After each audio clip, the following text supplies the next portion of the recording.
The middle school hallway was silent, except for the faint buzz of the overhead lights and the soft squeak of a mop on the linoleum. Near the end of the row of lockers, a girl sat on the floor with her knees pulled tightly to her chest, her arms wrapped around them like she was holding herself together.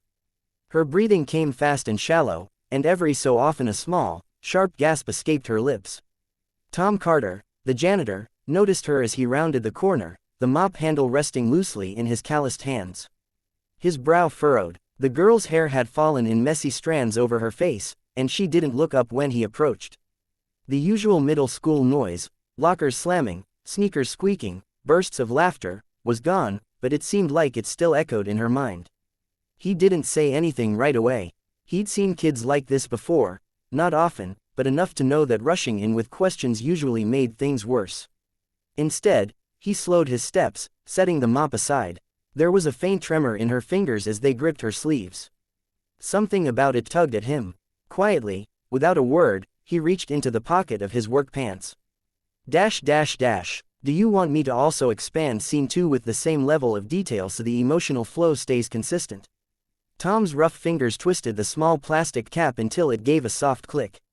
The faint, sweet smell of bubble solution rose between them. He dipped the wand slowly, as if the motion itself might startle her, then lifted it to his lips. The first bubble slipped free with a breath, round, shimmering, and impossibly delicate. It drifted upward, catching the harsh hallway light and breaking it into fragments of pink, green, and gold. Emily's gaze flickered toward it, just for a second, as it floated past her face and burst silently in the air. He didn't speak, just dipped the wand again, sending out another, and another. Some hung heavy before dropping gently toward the floor. Others climbed high, almost brushing the ceiling. Each one seemed to slow the frantic rhythm of her breaths. Her knees loosened, her shoulders lowered. Tom leaned a little closer and whispered, "These are magic. You pop one, it takes a piece of the noise with it." His tone was warm, conspiratorial, like sharing a secret that no one else in the world knew. Emily hesitated, then lifted one hand. A bubble bumped her fingertip and popped, leaving behind nothing but a tiny coolness on her skin.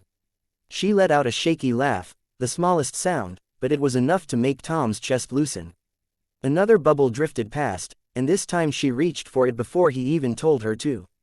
At the far end of the hallway, the soft click of heels slowed to a stop. Vanessa Rothschild had come in early, intending to surprise her daughter and maybe take her out for lunch before the afternoon rush of meetings. She had expected to find Emily waiting by the front office, maybe scrolling through her phone.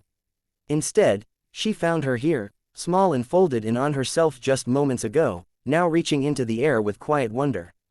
Vanessa stayed where she was, half hidden by the corner. Something in the scene rooted her in place. The janitor, a man with worn work boots, a shirt with the school's name fading across the chest, and hair touched with gray, wasn't talking much. He didn't fuss, didn't crowd her. He just kept dipping that little wand and sending more bubbles out into the space, like he had all the time in the world. Emily's face was different now. The tension that had carved deep lines into her young expression was softening.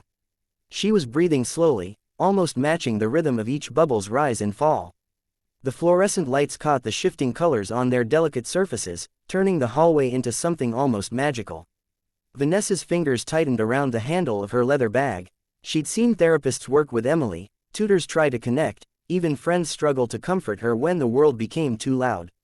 But this was different. This was simple, quiet, and astonishingly human.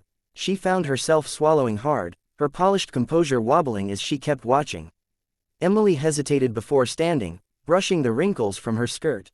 She looked up at Tom, her lips curling into a shy smile.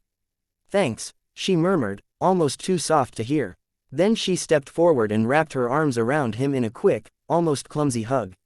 Tom froze for a heartbeat. Hugs weren't exactly part of his job, but then he gave her a gentle pat on the back. When she pulled away, she didn't meet his eyes, just gave him one last smile before heading down the hallway toward her next class. Her sneakers squeaked against the polished floor until she disappeared around the corner. Tom lingered there for a moment, the smell of cleaning solution mixing with the faint sweetness of the bubble soap. He picked up his mop, ready to get back to work, humming a tune under his breath. That's when the sound of deliberate footsteps broke through his thoughts. A woman stepped forward from the far end of the hall. Tall, poised, and dressed in a tailored navy coat, she carried herself with the kind of quiet authority that turned heads without effort. Her heels tapped a slow rhythm on the tile as she approached. "Mr. Carter," she said, her voice smooth but warm. Tom blinked, surprised anyone here knew his name. Yes, ma'am. I'm Emily's mother," she said, stopping just a few feet away. Her eyes held his steadily. "And I believe we have a conversation to finish, about a job offer." Tom stared at her, mop still in hand. The words took a moment to settle in, and even then, he didn't quite understand. All he knew was that the kindness he'd shown in a quiet, empty hallway had just opened a door he never expected to see.